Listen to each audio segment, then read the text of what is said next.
We're going to get started with the first parallel session on leadership. My name's Isla Kuhn. I'm medical librarian at University of Cambridge Medical Library, and we have got a tremendous lineup this morning. You picked the right parallel session. It's all about leadership, and I'm delighted to welcome a double act of two speakers to kick us off. We're talking about mobilising evidence and organisational knowledge to underpin decision-making in the National Health Service in England, leading the change. We have first up Lacey Bryant and following her Louise Goswami, both from Health Education England. Thank you, Sue. Thanks very much. Is the mic on? Am I on? Can you hear me at the back? Oh, it's on now. Greetings. Welcome. So, I don't do standing still very well, so they've given me a mic. I also can speak quickly, and I have no wish to be discourteous nor to waste your time.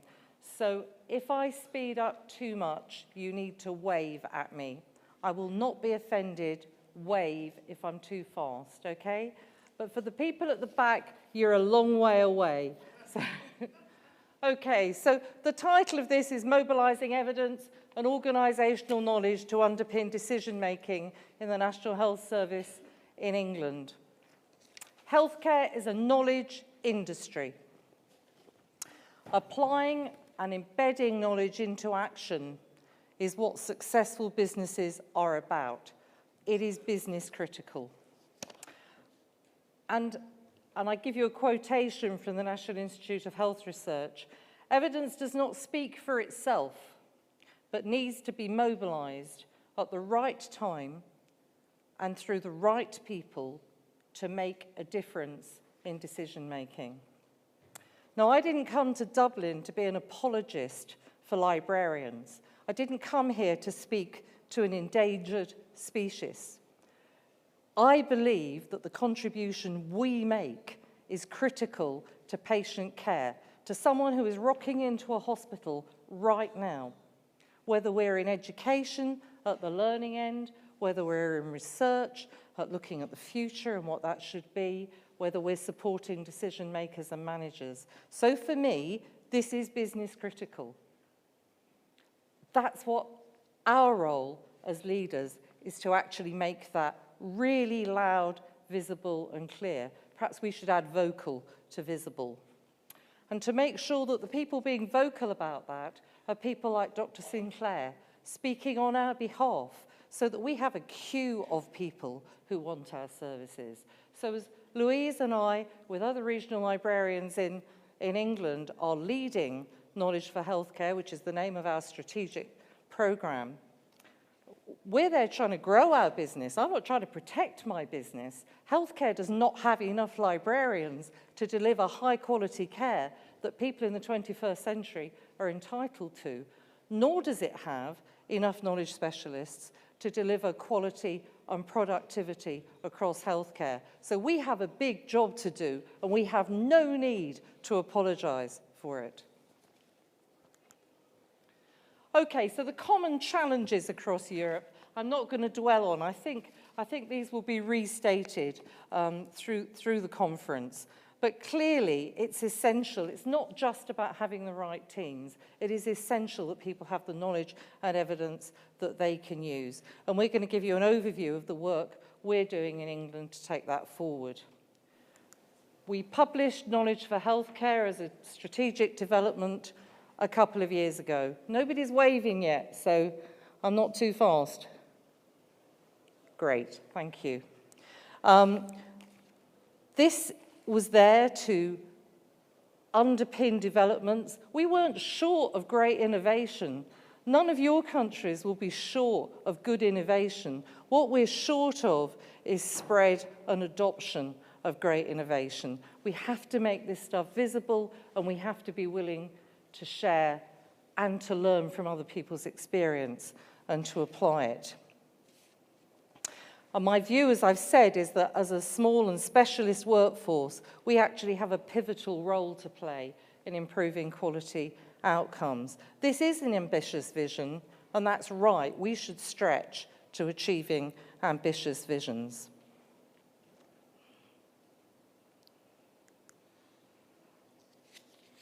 I'm just going to make one other point on that. Despite a period of considerable austerity, and you know, we're all advised not to speak politics at all, but it would be fair, I think, everybody would know we're going through a period of austerity here.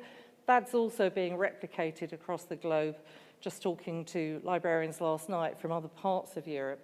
But despite that, we have held our staff numbers, we have held our workforce over the last 2 years, and I do believe, I can't prove it, I need more points to statistical data to demonstrate a trend, but I do believe it is because we're being more visible, more vocal, and because library services managers on the ground are leading their services in ways that are truly aligned to the business of their organisations. Louise and I worked with others in developing the strategy, and we use driver diagrams as a strategic planning tool. That's a plug. Our poster's up there, it's number 12. We advocate it because it's such a strong engagement tool. You get so much buy-in because you involve so many people as you develop your strategy. But the point of this slide is to demonstrate that we saw 3 drivers when we sat back and said, well, what would mobilise evidence and organisational knowledge across a very large organisation of the health service? What would be the key things? And we felt that there was an issue about enabling healthcare systems and organisations to meet their responsibilities and objectives. We use an ABC for knowledge management because it's got so much jargon around it. It's pretty straightforward. It's A for applying knowledge and evidence, B for building know-how, and C for continuing to learn as an organisation. That's not too hard to trot out across a car park as you're speaking to a chief exec or a chief finance officer. So that's the first one, is helping the organisation, working at that level. The second thing was about increasing the confidence and capability of us, our workforce, to respond to needs. That's really about confidence. People know how to do it, but it is confidence in doing that. And the third thing was to work with the workforce, the health workforce, to help them start to use some key and straightforward knowledge tools that will help them share their knowledge and build upon what the organisation as a whole knows. So we saw 3 strands, and those are the ones that we've been working on. We turned those into 6 work streams. You will see that this programme has a wealth of experience being shared by my colleagues on different elements of this work. Impact work, public and patient information, quality metrics, all sorts of aspects, new roles, workforce development, new roles, and so on. So you'll be able to pick up and speak to colleagues here and to myself and Louise all the way through the conference. But the question was, well, what is it that we as leaders need to do at the top so that, or nationally and centrally or once, so that library service managers can get on leading their services, taking that direction from knowledge for healthcare. I've said that. So the first key thing for us was, well, let's get this on the landscape of policy in our country. This statement was, our policy statement was published in November 2016. For those old-timers in the audience who are familiar with English structures, this is the first statement since HSG 9747, 20 years during which health libraries and knowledge services had been given no central direction that was encapsulated in policy. You will need to find your own hook. We had to find our hook. It is that the Health and Social Care Act for 2012 refers twice in its very, very, very many pages to the use of evidence from research. And so we are talking to the Secretary of State around, will he reiterate his responsibility under the Act to see the use of research? And we have taken a whole series of stakeholder engagements through around that. So this policy was published in November. It's already been taken up by NHS England and integrated into its research plan, And there are, again, 3 strands, and they all require work of us, as well as their organisation. So one is around access, making sure that everyone in the NHS workforce, our National Health Service, can freely, I didn't say for free, I said freely access library and knowledge services to do their work. This piece around understanding that we are a tiny but pivotal specialist workforce and attending to our development. Louise will talk a lot about that shortly, and about developing our services into something that could be understood. We have many changes in our health service, and this is the first time that all the regional leads have worked for the same organisation, so that's really great. We're able to make some progress through those kinds of changes. So our top step, having got our policy through, was then, well, how are we going to make this much more visible? But not to the public and not to the punter, although we're happy if that's the case. Actually, we plan a second campaign later to work around the public and patients and carers and families. This is targeted at senior stakeholders in organisations. Do your staff have access to knowledge services?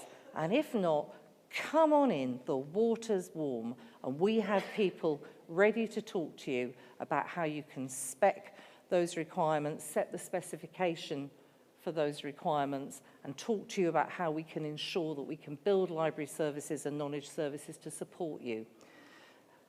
This quotation is from Ian Cumming, who talks about every day across the healthcare sector, more than 1 million decisions are made which have a profound impact on people's lives and which impact the quality and cost of healthcare services.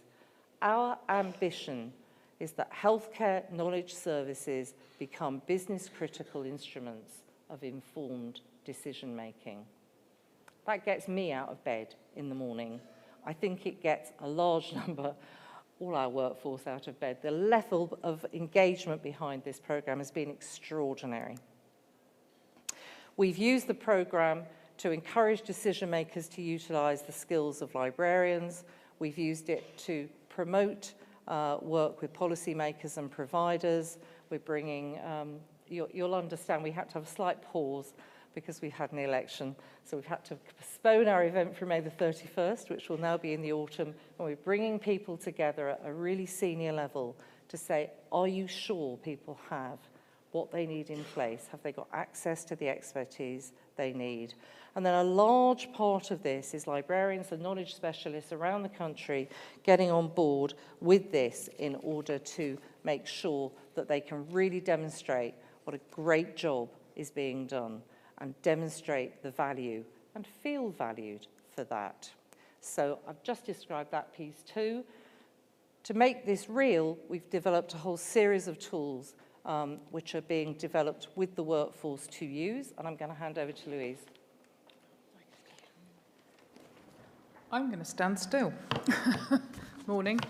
Over the next few slides, I'd like to talk a little bit about some of the tools that we've developed for use with our healthcare workforce, but also the resources that we've made available to our library knowledge services workforce that will enable them to deliver on what we feel is this key agenda. Our first one is around a self-assessment framework, or board tool to its friends.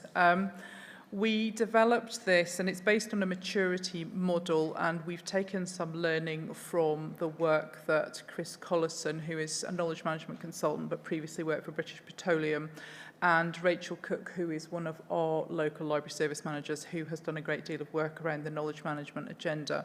What we wanted to do was to develop a tool that allowed library knowledge services staff to go in and have a professional conversation with their executive team, with divisional directors, with other teams, to shamelessly market and promote library knowledge services and the skills of our profession and what we can bring to the table. But also what it does is it gives you a guide to take this conversation through and allows those involved in the conversations to prioritise what it is that we might contribute. We piloted it in the trust at Surrey and Sussex Healthcare where Rachel works. We also piloted it in one of our other local hospitals, and you can see the quote there from the director of HR. Actually, it's an exemplar of best practice. The way it works is there are 20 criteria divided up around leadership, culture and knowledge resources, and the conversation takes anything from 45 minutes to an hour, and at the end of that there's a prioritisation exercise that allows you to prioritise with your senior team what it is and how you're going to work with them going forward. We are beginning to roll this out to our library staff across the country over the coming months through a series of workshops. We also want to provide other resources for the healthcare workforce, and we are in partnership with NHS Digital are using a suite of knowledge management postcards which highlight different knowledge management tools, anything from how you do an after-action review, how you can work with colleagues through a peer assist to inform your ways of working. And these postcards are a very easy and handy way to work with the healthcare workforce to allow you to take that forward. But what we're also trying to do is build on some technology-enhanced learning that we have developed around that partner with the postcards. So there is learning around the different ideas, and the intention is we are going to re-platform that to be available via our Health Education England e-learning for healthcare platform, and that means that the entire healthcare organisation can access the resources. We will also develop new e-learning modules for things like the board tool, things like ideas around knowledge cafes and such like. So it's quite an exciting time because basically that helps us skill our workforce, but it also helps us skill the healthcare workforce to think about how they manage both internal and external knowledge in a different way. But to do that, we need to make sure our workforce are skilled and happy and have the confidence and capability to take this forward. So we've done quite an extensive programme of development around our library and knowledge specialist workforce. We've partnered with our professional body, ICML+EAHIL, to develop a professional knowledge skills base for health. And we also have developed something called the Learning Zone. And those access a number of different resources that are available around knowledge management, around leadership, around a lot of different aspects of workforce development. But we particularly want to skill our workforce up around mobilising evidence and organisational knowledge. We've also taken, as one of the outputs of the first year around knowledge for healthcare, we knew we wanted to do work around knowledge management, and people were a little bit, don't know about knowledge management, not sure how to define it, but what we wanted to do was show actually there's a lot of work already being done in the system. So we've pulled together a toolkit. All of these resources are available for you guys to look at, use, and attribute as you see fit, where you know, we are very good librarians, we like to do a bit of sharing, so those resources are there for you to use, and I would encourage you to look at them. As part of the development opportunities, we also wanted to increase the skills and capabilities of the workforce around evidence and summarising and synthesising evidence. So we've run quite an extensive programme that skills up 50% of our professional workforce to be able to have those skills and to be able to do the next step of searching beyond literature, searching and package the information. We're also working in partnership with ICML+EAHIL and the Leadership Academy to develop the leadership skills of our workforce. And I think increasingly those are the skills and the requirements that we're seeing, as well as the advanced specialist skills. We've heard already this morning that we need to demonstrate our impact. None of us want to be extinct. None of us feel like we are going to be extinct. We feel like we make a positive contribution. And as part of our Million Decisions campaign, we've been showcasing a number of the high-end case studies that we've captured, but we can never do enough. We need to say increasingly more and more about what our value is. And it's everything from saving money, but also influencing the outcomes of patient care. So hopefully we've given you a flavour of the work that we've done. There's certainly more that we can do, absolutely, without question. We want to know about how we can, what more that we need to do around delivering on healthcare priorities, but also how do we need to redesign roles and services to do this. And we can't market and communicate ourselves enough. We need to absolutely articulate that we are fantastic. And that's who we are. Did I get there? Oh, bring it on.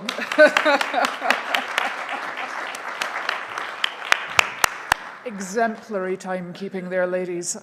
Triumphant. Thank you very much indeed. We have our next speaker, someone slightly more local, talking beyond competency statements, benchmarking and business cases for strategic restructuring and transformation. We have Kate Kelly now, who's from the Royal College of Surgeons of Ireland, just down the road. Thank you, Kate. Thank you. Good morning, everybody. You can probably see me, but I can't see you very well, and I'm kind of blinded by the light here. So if I start squinching, it's because I'm trying to see what's going on. So as Isla said, I'm going to talk about beyond competency statements, and I'm talking in the context of an academic health sciences library. So there's been a lot of interest in recent years about competencies for education and training of health sciences librarians. But I think for library managers who are trying to future-proof teams or make a case for new staff to support evolving areas, competency statements framed around professional development aren't necessarily that helpful. And I talk as somebody who is on the task force reviewing the MLA competencies for lifelong learning and professional success. They're fantastic for giving you a framework for professional development as individuals, but as a tool for actually identifying quickly, rapidly evolving skill areas and then matching them against your organizational capabilities and requirements, they're not quite the best fit. I think it's easy to identify new and evolving skill sets. You can kind of keep up to date with that fairly quickly, but matching them against your organization, I think, is the thing that we were struggling with. Well, we weren't struggling with it, but we were trying to do.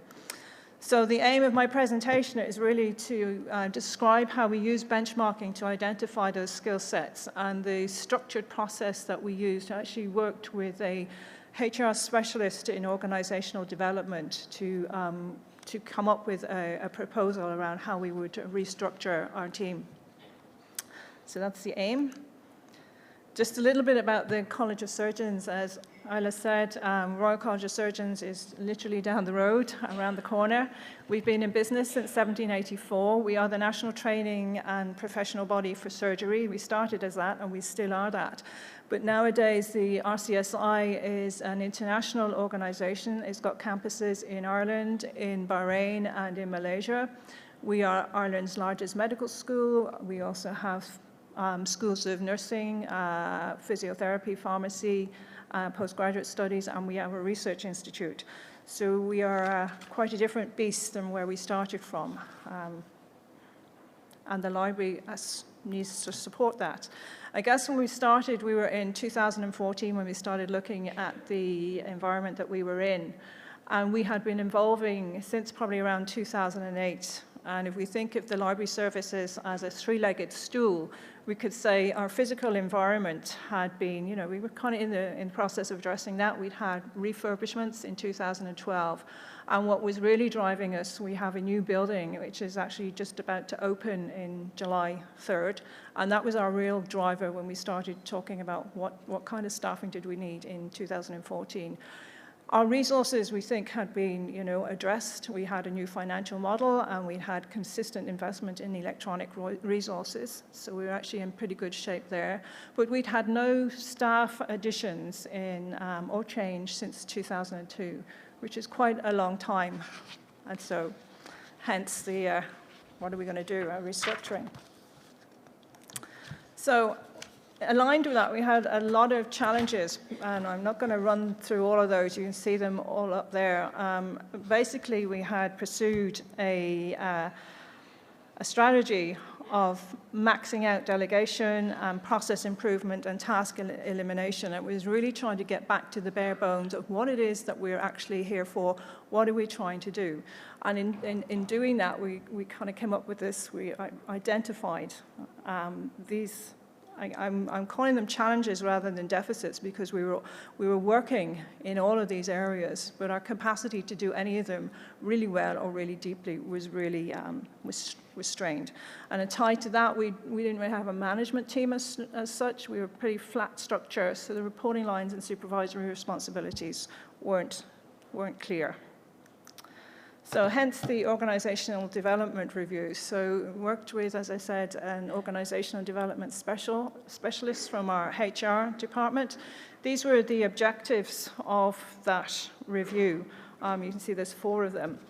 And basically, we were trying to understand what were our current challenges and service improvement opportunities. What could we do? We were trying to identify what we needed for moving into that new building. And we wanted to look at design principles that were aligned with best practice and try and future-proof ourselves. So that was our objectives. The process really, if we break it down, took three main areas. We looked at staff interviews, we did what I call a structured brain dump, and then the benchmarking. So going back to those objectives of the review, the second objective was, what was the likely impact? We already knew that from our benchmarking in relation to a new building. We'd done a lot of benchmarking visits, and everybody we spoke to said, we had a huge increase in our use. The standard one that we were kind of quite taken with was from Sconnell, the UK Sconnell group, that said that generally it's about 50% increase on new buildings. We had colleagues up in Queens say they had 177% increase in use after a new building. And we knew from our own refurbishments that we'd had 44% increase in use of the building in a 2-year period after just a mini refurbishment. It was nothing special. So generally we knew that there was going to be an impact, and it was going to be about higher use. Excuse me.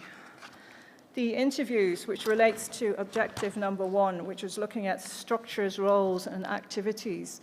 The way we sought to address this or to look at this was to try and understand what we were currently doing.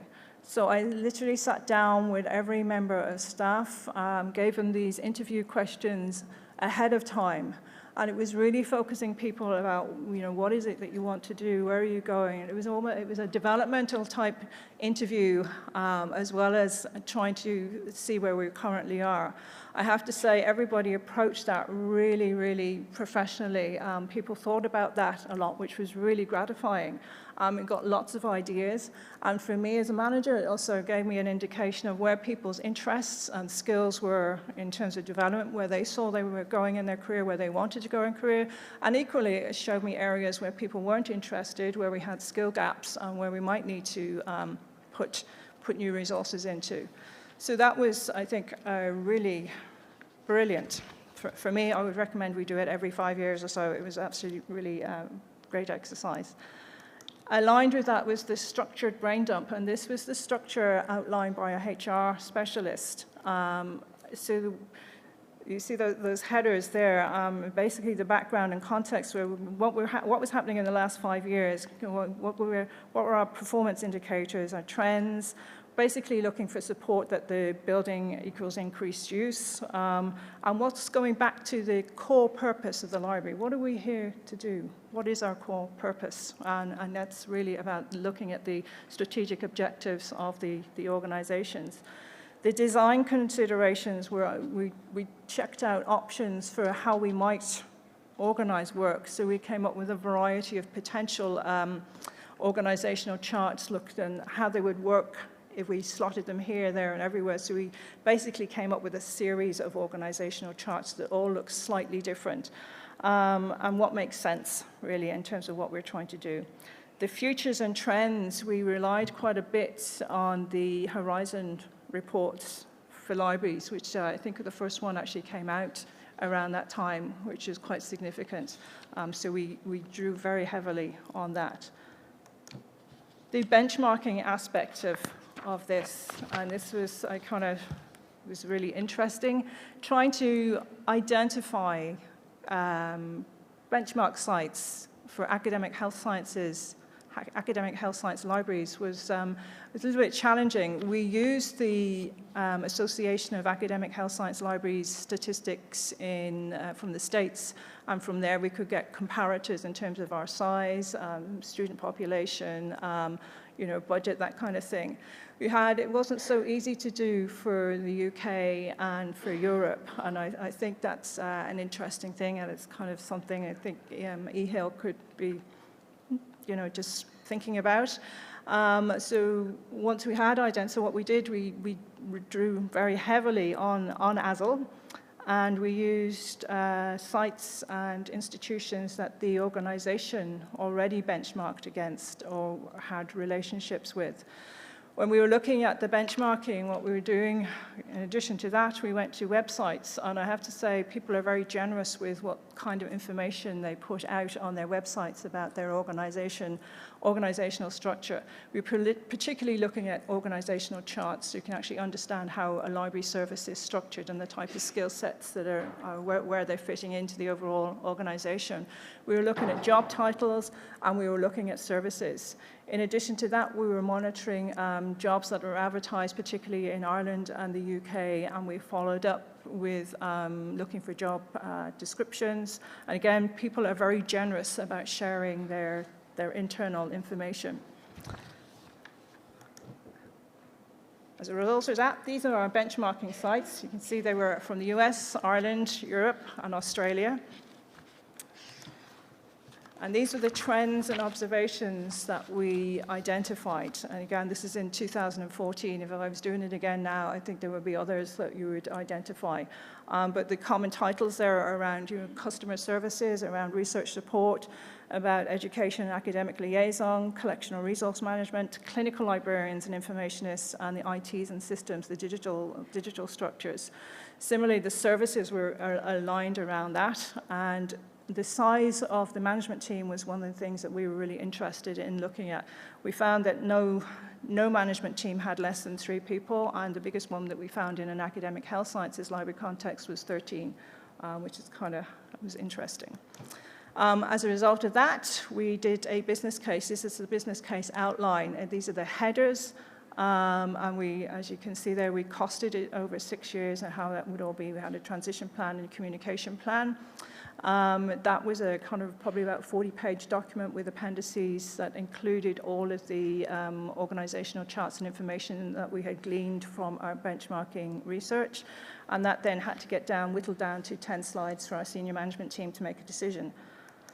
The results really were that we had a new organizational chart. We had 3 roles revised. We had 6 new positions. We changed from a flat team structure to a team-based structure. We had clarification of roles and increased capacity. So for us, it was actually quite successful. That's what it looks like before and after. So you can see the kind of difference there. And I'm emphasizing this is what relates to our own organization. For every institution, it will be different. We're strategically aligned, and again, we're able to actually align ourselves very clearly with the RCSI strategic objectives, which are those on the top header there. And that was important for us to be able to do that. As I said, we have a new library opening. This is the front of it. I'm really disappointed that I can't invite you on a tour. It was just bad timing. But that's there now. And I guess in conclusion, what I would say is that identifying benchmark institutions is challenging in the health sciences. I think that's a question for all of us. How do we actually address that? Sometimes people, a lot of libraries are incorporated into the wider institution that they're working for. The benchmarking was actually a really valuable tool for identifying new skill sets and the organizational structures.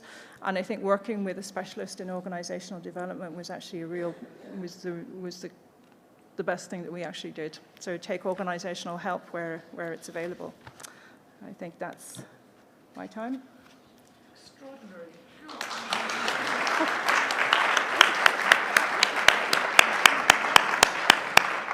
Top points for timekeeping.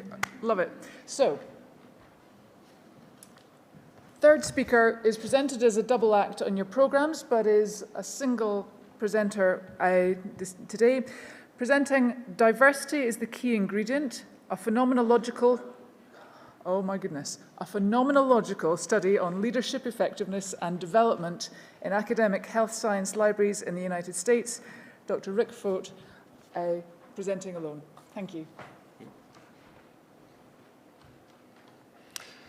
This is based off of my dissertation research, and one of my classes was actually just on how to pronounce phenomenological. So, and I'm sorry that Dr. Massaw was not able to attend. He was my major professor and was a key contributor to all of this research.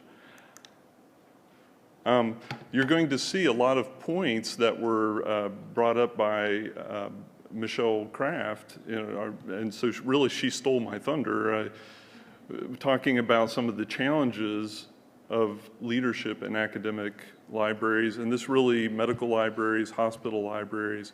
I think we're all facing some of these same challenges, but I also think of them as opportunities, as she brought up. So we're looking at a lot of static and shrinking budgets. We're looking at libraries that are in this period of transition or disruptive change, going from print to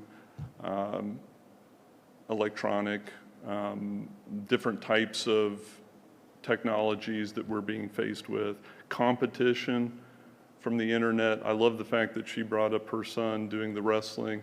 I love competition. I did wrestling, and I thought that was a great metaphor. That is exactly the type of environment that we are in, and if you're not ready for that type of competition, I don't think you should be in leadership. We are looking at greater accountability, not just in higher education, but also whatever your administration is. I think they're asking for more, and they're under greater accountability. So, but I think the exciting opportunities that we are seeing, that this new technology gives us the ability to do greater things, to have a bigger impact with the health of our patients, our education for our students, the impact with research for our faculty. I think this is an amazing thing.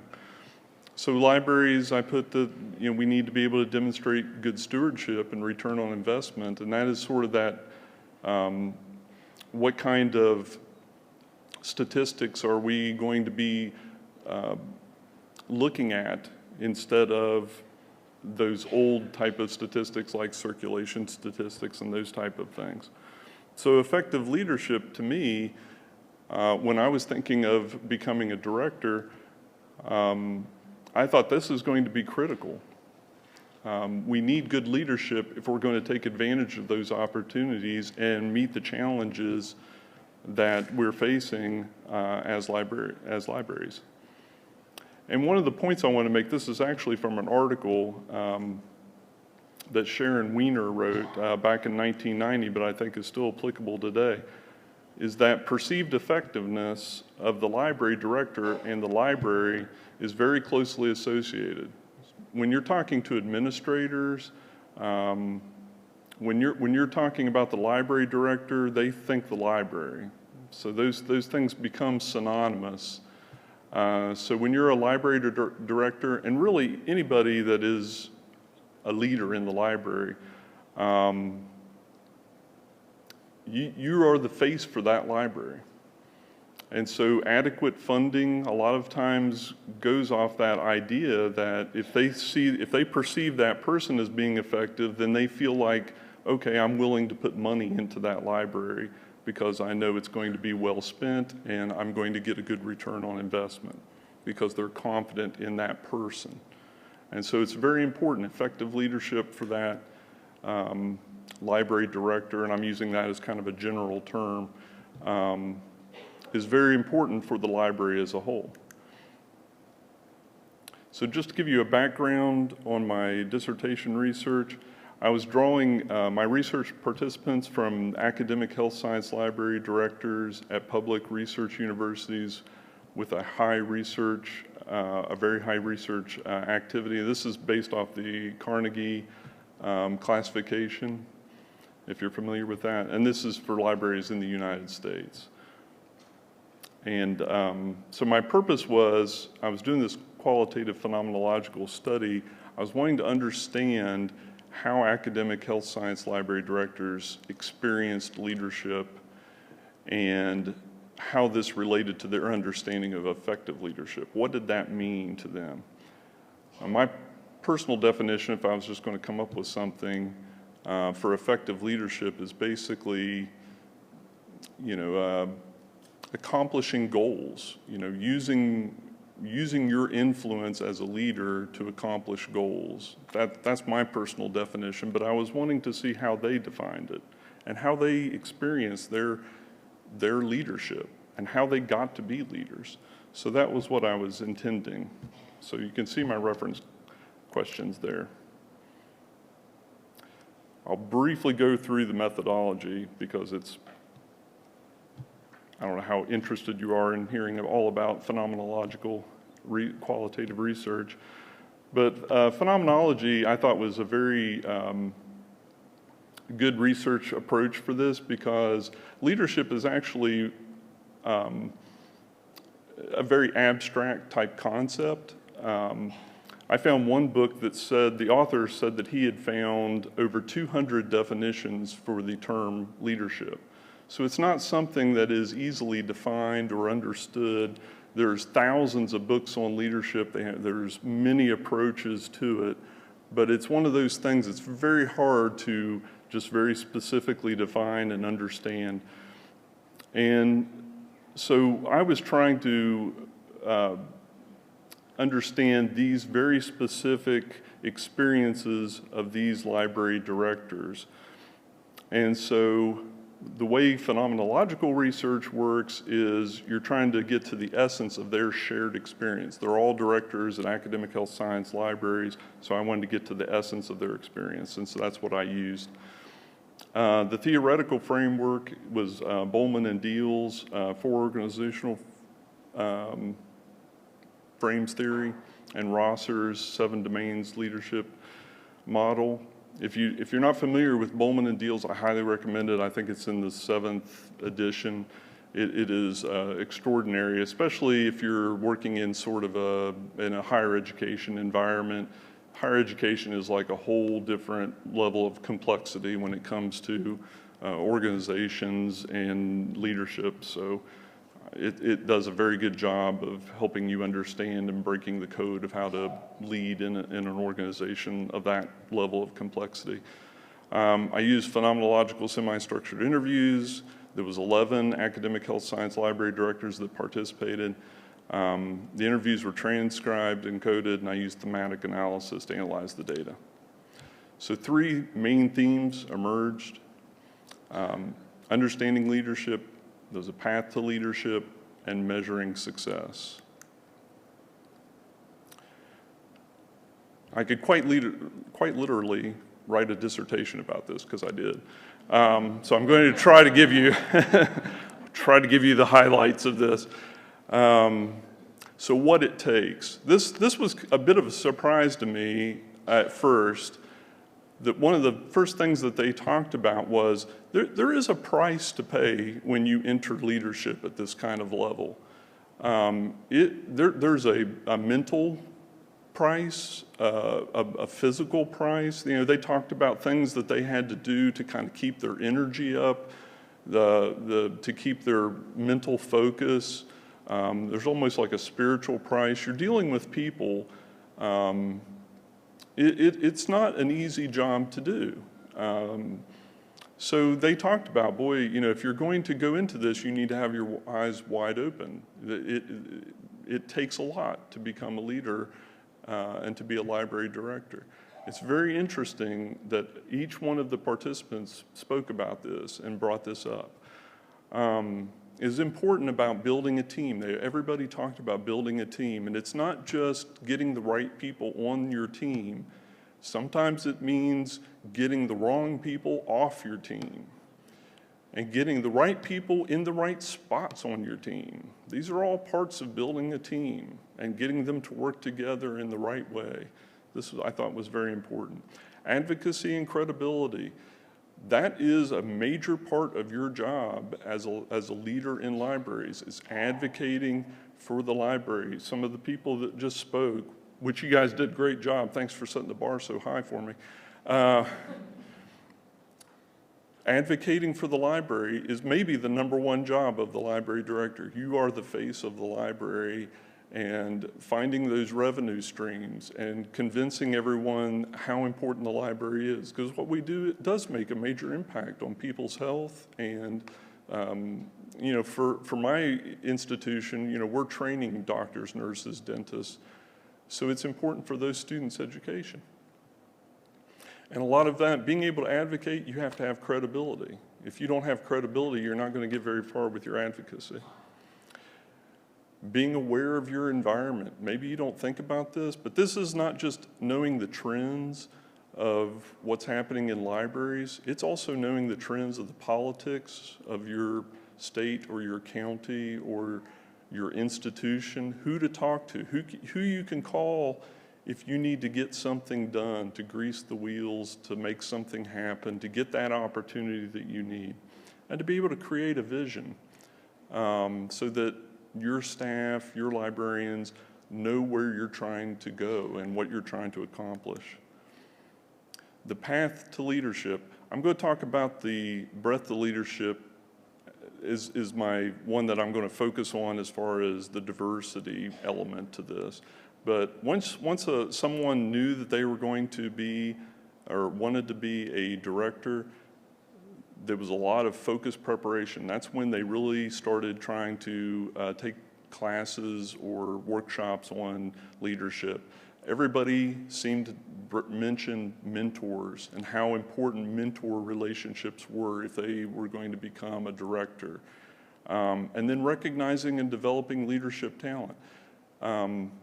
That was kind of that, you know, people mentored me, and now I'm recognizing leaderships among my, or leadership talent in my staff, and then I'm helping them and mentoring them so that they can be the next generation of mentors. That measuring success, this was one of the most interesting parts to me, was how they measured whether they were being effective or not. It was a real mixed bag. A lot of people had a tough time with it, and they struggled with it. They mentioned meeting goals and accomplishments. They talked about honest feedback, but how did they know they were getting honest feedback? It really kind of struck people. They didn't have a mechanism, most of them, to have a formal assessment.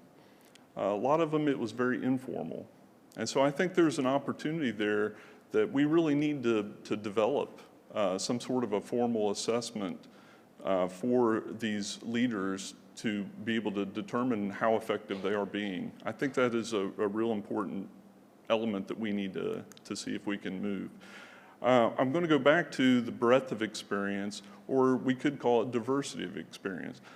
I thought I was unique in my quest to become a director, that I actually left libraries for a little while and did a different job and then came back, and I thought, well, you know, I've got this really unusual, strange path to becoming a director. Wasn't strange at all. Everybody I talked to had a very broad experience base. Either they worked at many libraries, at many different jobs.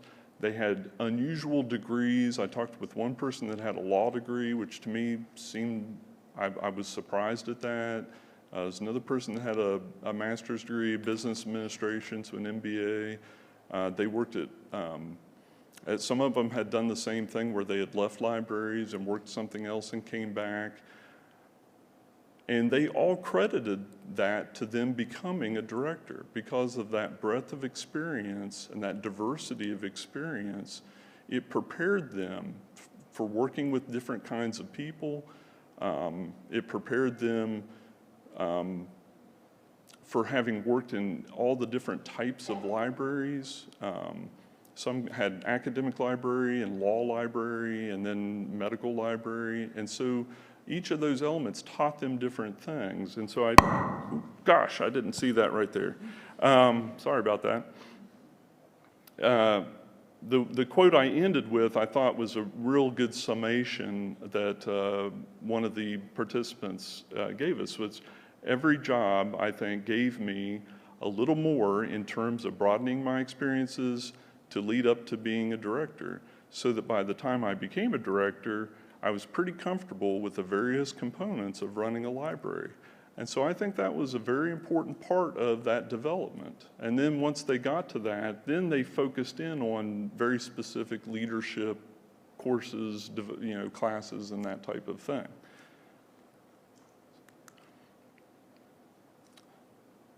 So once again, and I swear I didn't see Michelle's presentation ahead of time, I always think you need to have something as a takeaway.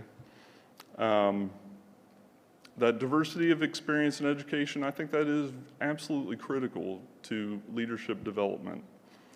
And the other thing I always want to, when I'm talking about leadership, that I always want to emphasize is leadership can be learned. I see too many people, and I've talked with younger librarians, that they almost dismiss the idea of that they could become leaders in libraries because they have this idea that leaders are born, that you just have to, that you're either a born leader or that's it, and they just don't even consider the fact that they can become leaders. Leadership can be learned. You have to be intentional to some extent about developing your skills, but you have, and you need to seek out those opportunities to practice your leadership. But it can be learned. I'm by far and away the best example of that because I have no innate leadership talent, trust me. Any leadership ability I have has been painstakingly learned the hard way. So it can be learned. Am I got 5 minutes? Oh, I'm good.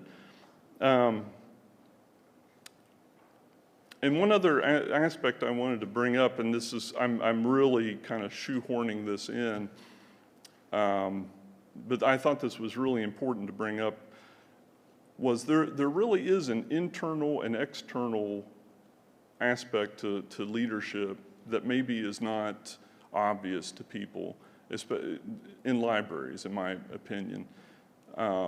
This came up in the research, and I was not expecting it, and that's why I feel like I have to talk about it, because it was really startling to me.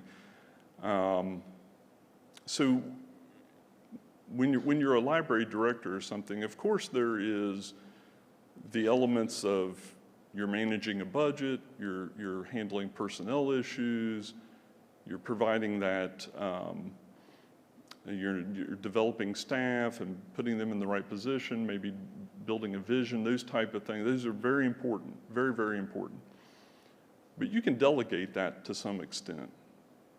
There are people that can do some of those jobs, but that external part of it, that advocacy and showing up at conferences and meetings on the campus and developing those relationships, that cannot be delegated as easily. That advocacy part of the job, that is so critical to being an effective leader, and I just think that needs to be talked about, because sometimes it's easy to get trapped into doing the budget stuff and some of those internal duties, and it seems unending, especially the budget stuff. But you've got to find a way to delegate that to some extent, because if you're ignoring those external duties, you're really costing your library's opportunities. And again, I think there is an absolute need for that formal measure for leadership effectiveness in academic libraries or hospital libraries or medical libraries in general. We have to have a way to help our library leaders understand whether or not they're being effective and help them measure that.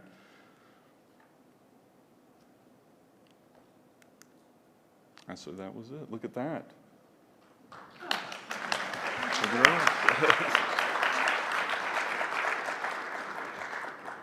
Oh, came so far, timed so well, fantastic. We have a few more air miles to enjoy. Kareen Carter has come from Otago. Rick was from Tennessee. Kareen's from Otago in New Zealand. She's going to be talking about the future of health science libraries in New Zealand. Thank you, Kareen.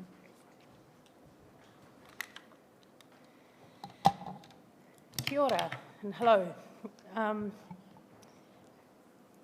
So yes, I'm Kareen Carter, the Health Sciences Librarian at the Wellington Medical and Health Sciences Library, which is part of the University of Otago, but situated in Wellington, the capital city of New Zealand.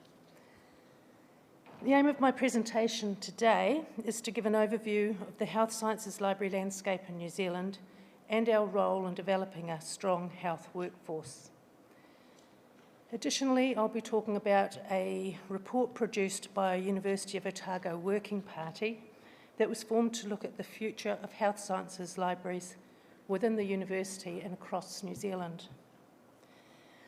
But before I go too much further, I'd like to set the scene and give you an indication of the context of New Zealand. It is a long way away, and our library and information sectors and the healthcare setting. Good old Wikipedia. So New Zealand is located in the South Pacific, and it's around 25 hours flight time from Dublin, and we're still feeling a little bit of that flight time for the few of us that are attending from New Zealand.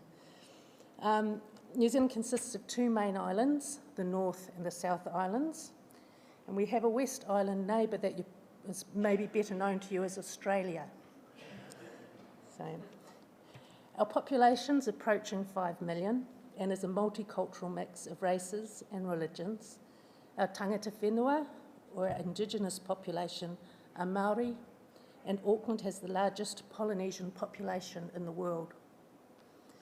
We have 3 official languages, Māori, English, and New Zealand Sign Language.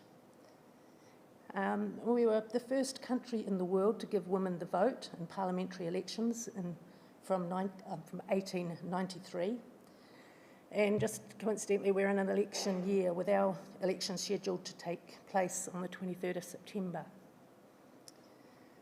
Our main exports have been primary industry based, dairy, lamb and forestry, but more recently are technology and software, and you may have heard of Xero, or be familiar with the digital animation from the Weta Workshop, and our film production with Lord of the Rings and The Hobbit, perhaps the best known amongst many other films.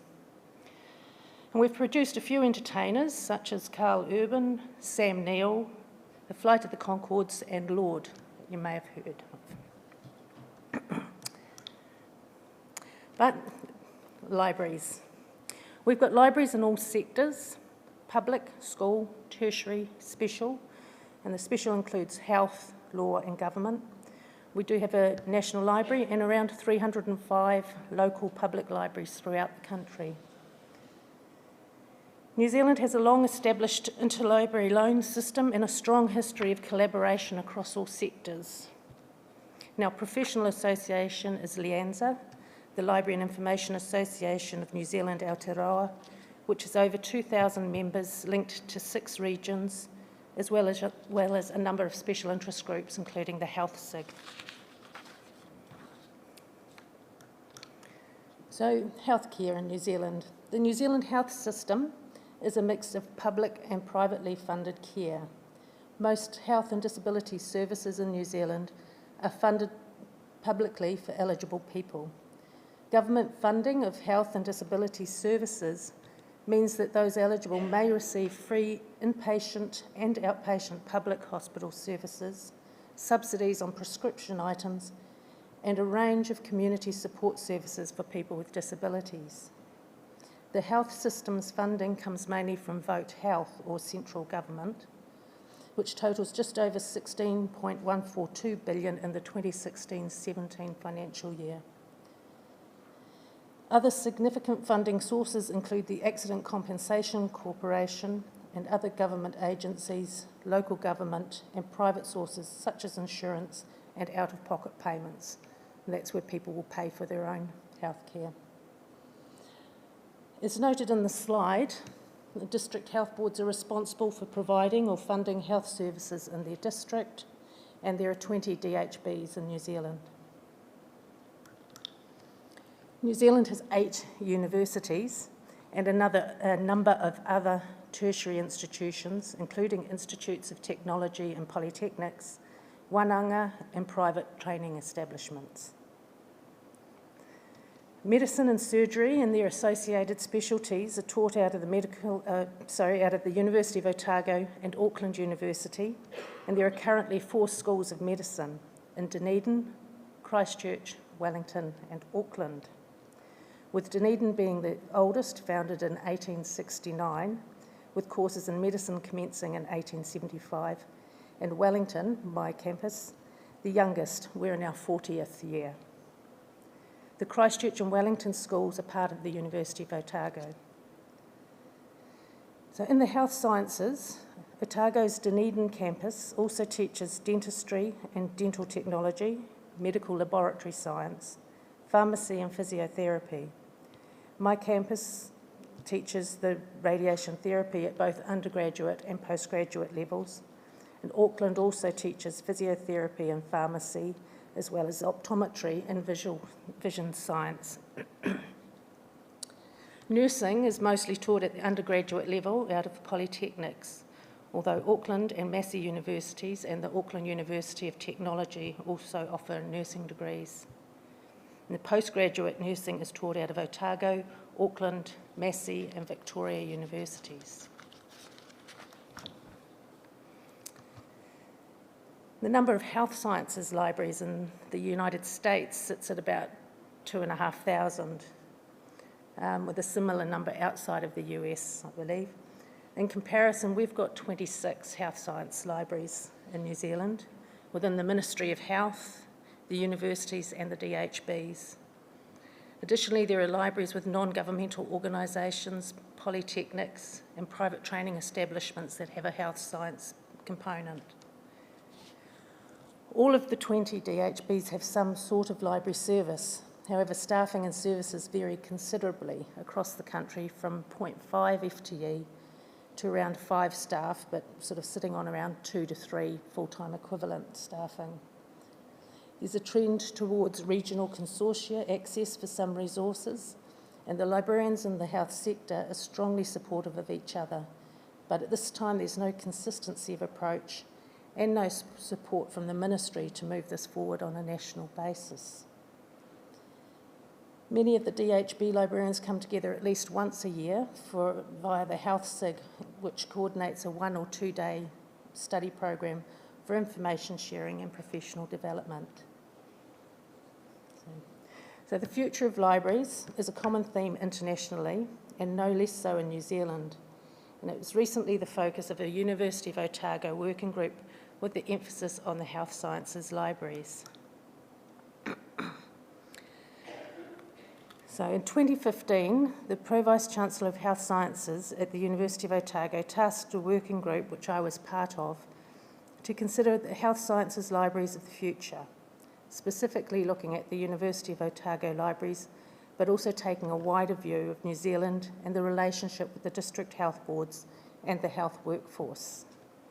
The review had a very wide scope and was to encompass all formal library services delivered in the Division of Health Sciences and consider the national and regional context, including health library services and health providers.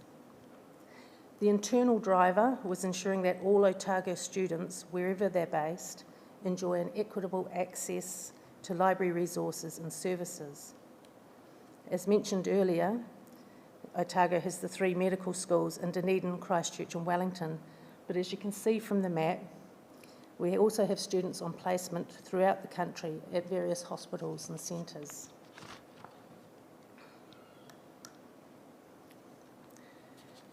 This is a sort of image of the 3 libraries, and a bit of information. At the top left is the library in Dunedin. The bottom left is the Christchurch, the Canterbury Medical Library. The University of Otago, Wellington, my library, is the top right image. So we have very similar goals and actively work to provide a consistent level of service, but we do have different approaches and reporting lines across the 3 campuses. The Working Party used a range of methods to gather and analyse information, starting with a review of the current status and governance of the 3 campus libraries, as well as looking at local and international trends in the provision of health science library resources and services. A consultation document was formed and widely distributed, inviting feedback on the terms of reference. And consultation meetings were held on each campus with various stakeholders, including campus administration, library staff, academic and clinical staff, and students, both undergraduate and postgraduate.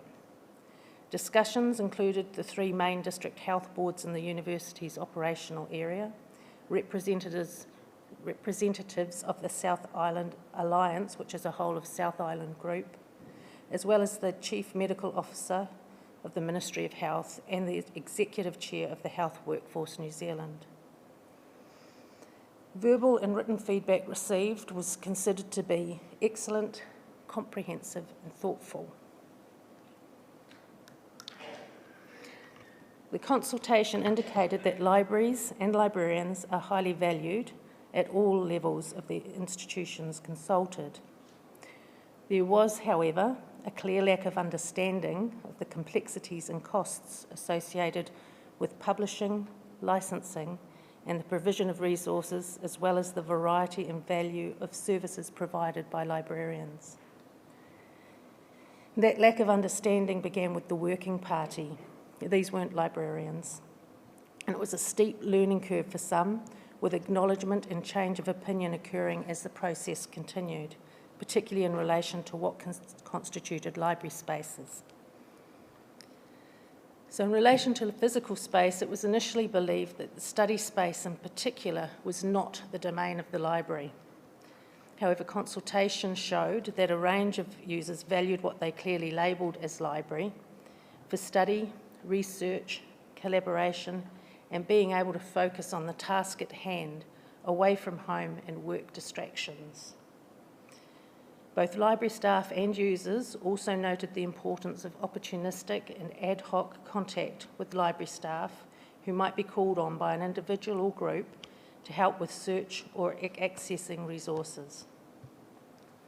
Information gathered on international trends also supported library as part of innovative, collaborative learning spaces. So the Working Party set forth a number of recommendations presented to the Pro-Vice-Chancellor's Executive as the Health Science Library Services Plan in late 2016. And the key recommendations for the Otago libraries were, in relation to governance and management, retaining the current reporting lines with Christchurch and Wellington libraries managed by their local campus, rather than via the University Library in Dunedin.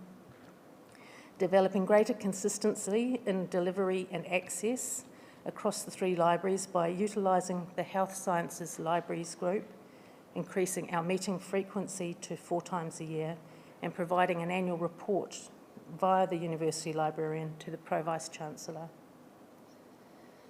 In relation to the role of librarians of the future, the plan states that the role and function of health science librarians should be actively and deliberately developed to keep pace with the health science information developments.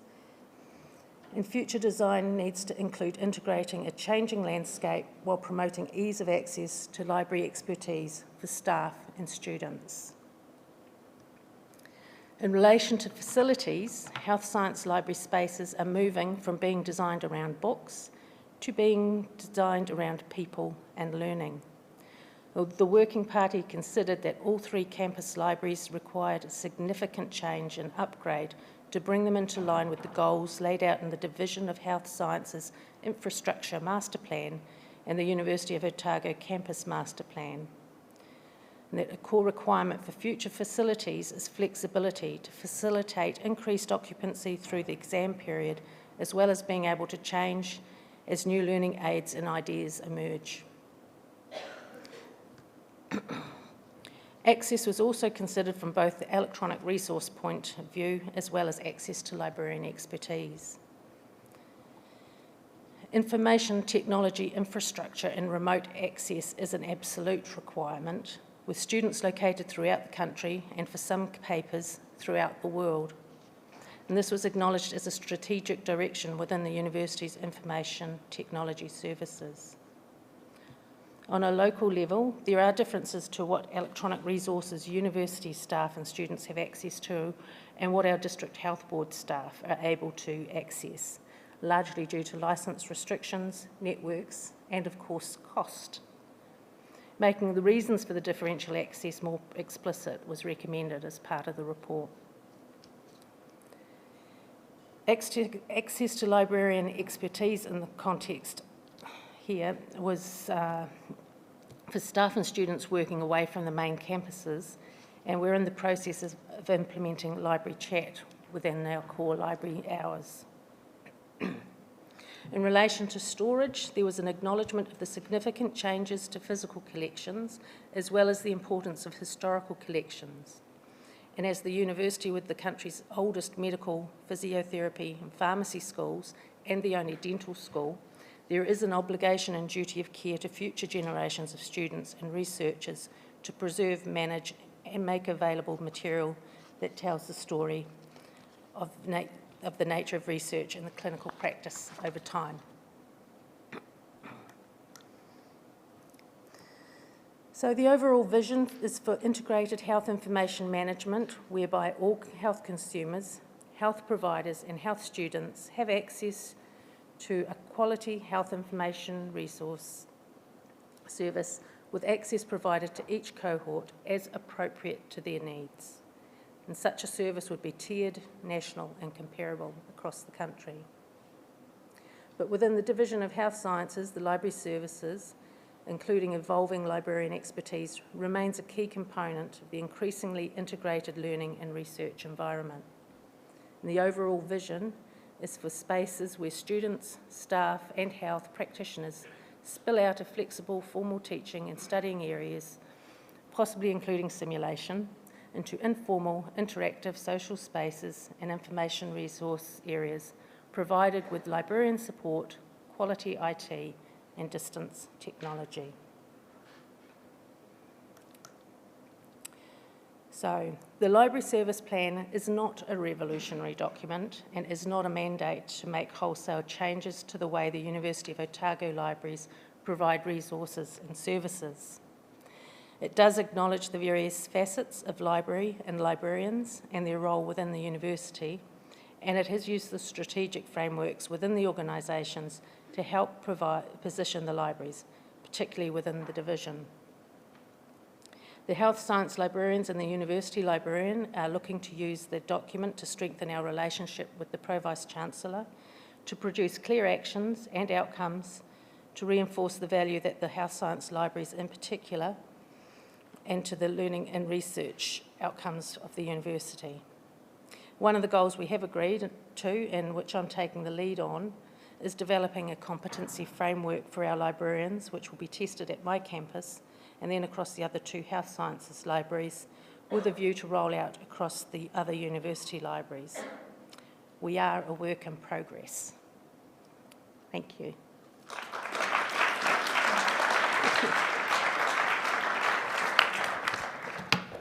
Oh, don't you love speakers who recognise the value of getting out to lunch early? Fantastic timekeeping, much, much appreciated. Can I please ask for a round of applause and the speakers to all come up for questions?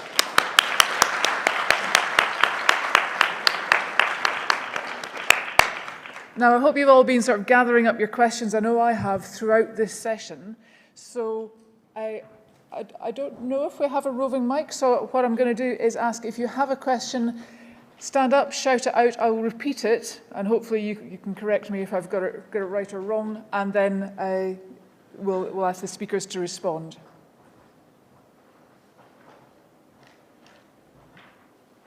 Super. Does it, the one good arm of Thomas Allen at the back there. Thank you.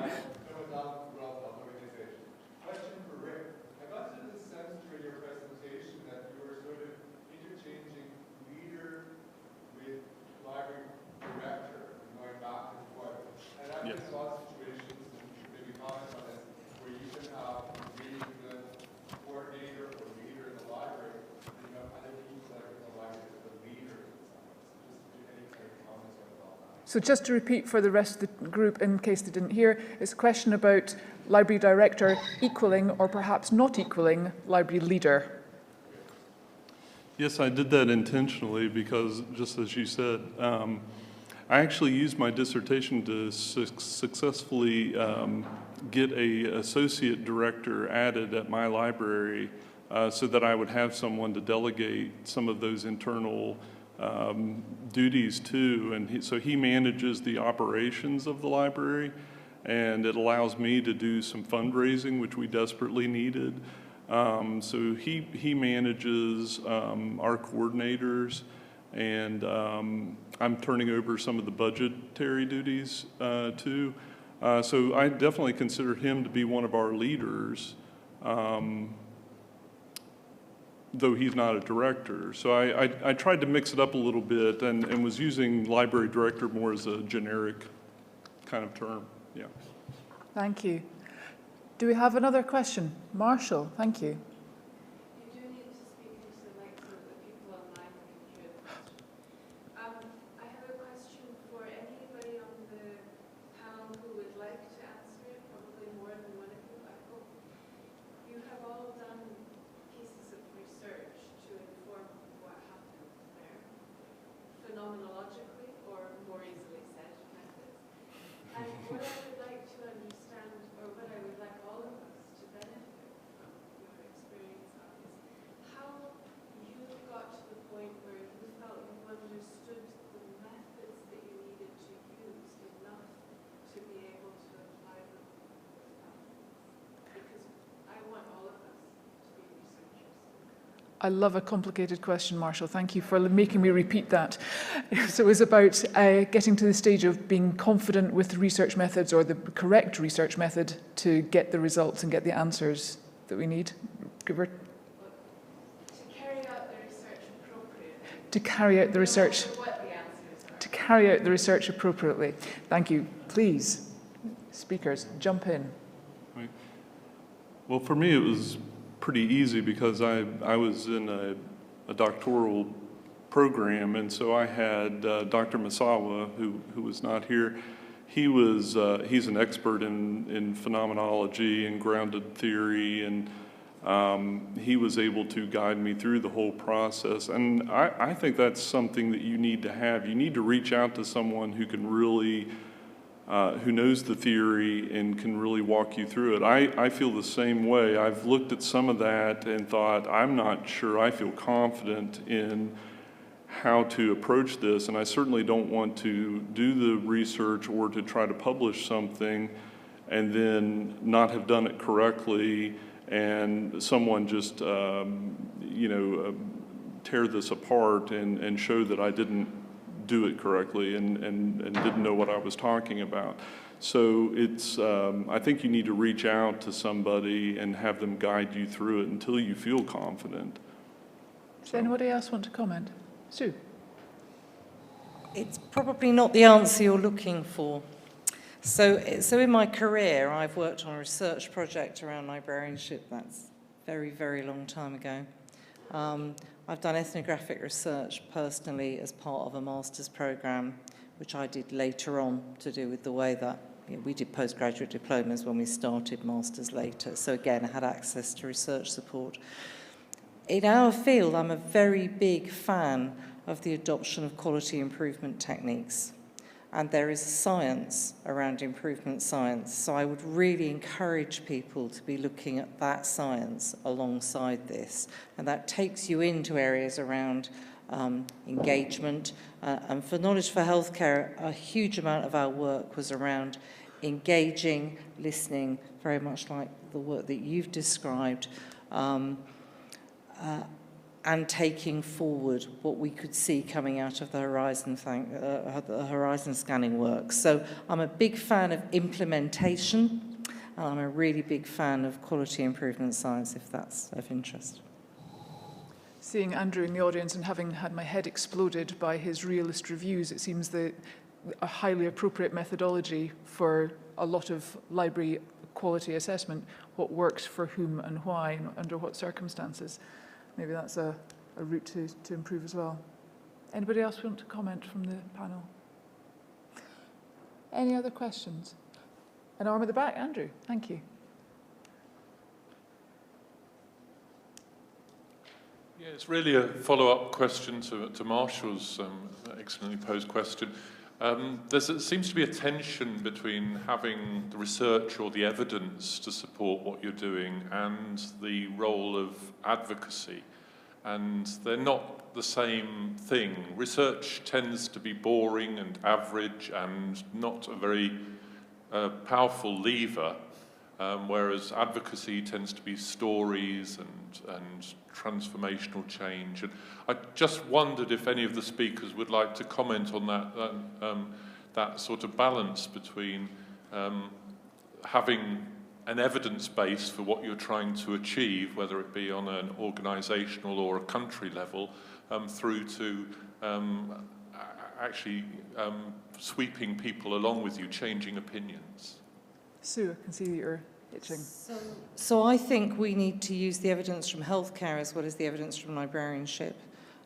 If you were sitting in England and you were 50 or 50 plus and you had one or more long-term conditions and you rock into a hospital this morning, your chances of getting healthcare that aligns to a bundle of quality indicators of what healthcare ought to look like has been studied as part of a longitudinal survey of 50,000 patients. So if I rock in, and Andrew probably knows these figures on the top of my head, and I will share the research paper afterwards because I'm not going to get them quite right. But at the top end, cardiology is sexy, so if you rock in with a heart issue, you're going to be talking about 80–85% likelihood of getting high quality care. You come down to diabetes and depression, and you're talking about 50%. Now, I don't know which of us wants to be the 1 in 2 that doesn't get high quality care if we're presenting with diabetes or depression. I can, however, tell you about my arthritis if anybody wants to hear. And my chances of getting high quality care for my arthritis is 38.1%. Now, I use those figures frequently. I have a slide. Clearly, I've not memorized it as well as I would like. It does help if you can carry those statistics in your back pocket. You know, I use those when I'm talking to clinicians, and I use them when I'm talking to librarians, because that data should speak to everyone. Kate? Just to come back to your question, I guess for myself, I don't consider myself a researcher. I'm a practitioner. I use research to apply it to practice. For my own situation, what it actually came down to was the 10 slides that the senior management team needed to make a decision on. And what they were deciding on, the key question that we were actually answering is, what will be different? So we had to sell them a vision of, you know, so that was basically telling a narrative of, this is where we were, this is where we are now, this is where we will go, this is what it's going to look like, and this is what will be different. So it's that kind of arc and having a narrative around that and having enough, I guess, for me, it was very kind of practice-based. It was actually looking to see what's actually going on now and what are the trends, and that was using other people's research, plus coming to some judicious decisions and, you know, using common sense around what you were seeing. So I think the narrative arc, when you're actually going to look and present business cases, is actually what's key in terms of the advocacy piece. Any other questions? Oh, sorry, Rick, please. I don't know if, is this one? I don't know if they do as much mixed methods research in Europe, but I find that to be extraordinarily valuable. It's you know, it's a mix of the qualitative and the quantitative, and I think, you know, with the quantitative, you get some of the statistics that I think tells a very excellent story. But then with the qualitative, sometimes it brings in that narrative as well. And I think when you weave those together, it creates a very compelling argument that advocates for a position that, and if it's done well, I think it's just tremendously compelling. Any other questions? Please. Oh, I think there's a microphone coming towards you. Thank you. Thanks. Is that working? Yep. Yep. It's more of an observation, really, just to follow on from what Sue was saying about the quality improvement folks. And they have become our absolute advocates. When I bumped into our quality improvement team and bought them a cup of coffee, they fundamentally get what we're trying to do. In England, NHS Library Services are trying to reposition ourselves a little bit and be more involved in the business planning of the organisation. Some of our clinical colleagues kind of still view us as, oh, if you're doing a course, go to the library and then it'll all be lovely and they'll look after you and they'll help you study. They don't quite see that the new world we can do. The quality improvement people absolutely get it.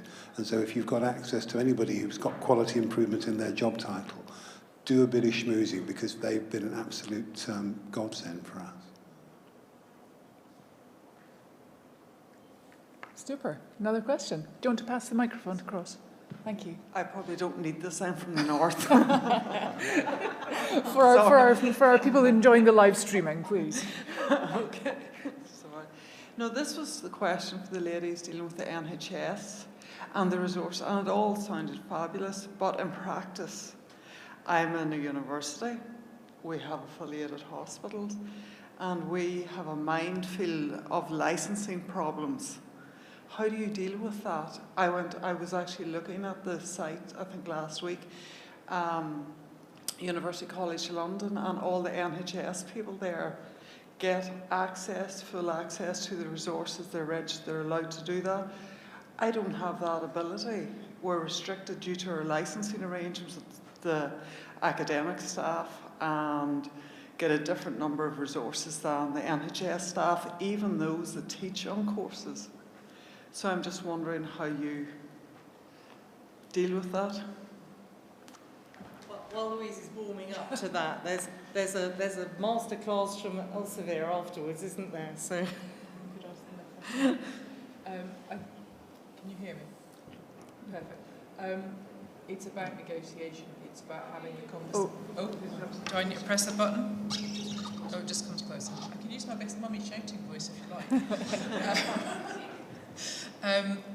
For us, yes, you're right. UCL have worked very hard to negotiate with the publishers so there is a consistent access to electronic resources, and I think it's about having the conversations with the publishers and actually being in the, I'm going to get in trouble now, being in the driving seat with the publishers to have that conversation, because they want our business and we need to make sure that the people have the resources. So it is about having the conversation. It's not perfect by any means, but certainly a lot of higher education institutions, particularly in London, provide services to NHS staff. But the model isn't consistent, and that's one of the things that we do need to continue to work with. But it is about having the conversations and having the negotiations and being in the driving seat.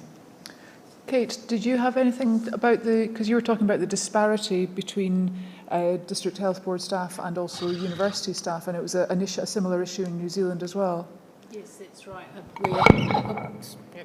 We are in a similar situation, I think to you, because licensing, we do try to negotiate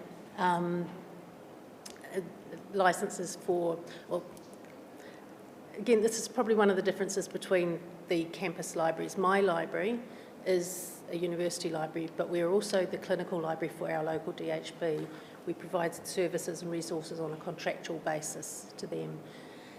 When we purchase access to resources, it may be for the university, it may be for the DHB, but we do try to negotiate shared licenses. It comes down to publisher, it comes down to negotiation, and it's not a level playing field by any means. So a lot of work to still happen there for us. We encounter a lot of problems, I think, because we have IRIL, we have other national university agreements, and then not everybody has a health science or hospital library connected to it, and I was just wondering, was there a magical solution? Clearly there's not. If I find it first, I'll let you know. If you can let me know, that would be great. it's all in a process of transition, though, this publishing stuff. We need to really talk to people while we're here. Open access is just coming. Yeah. Great. Thank you, Kareen and Louise and Sue. Any other questions? Or are you getting a wiggle on to be first in the queue for lunch? I would like a final thank you to our speakers. Thank you very much indeed.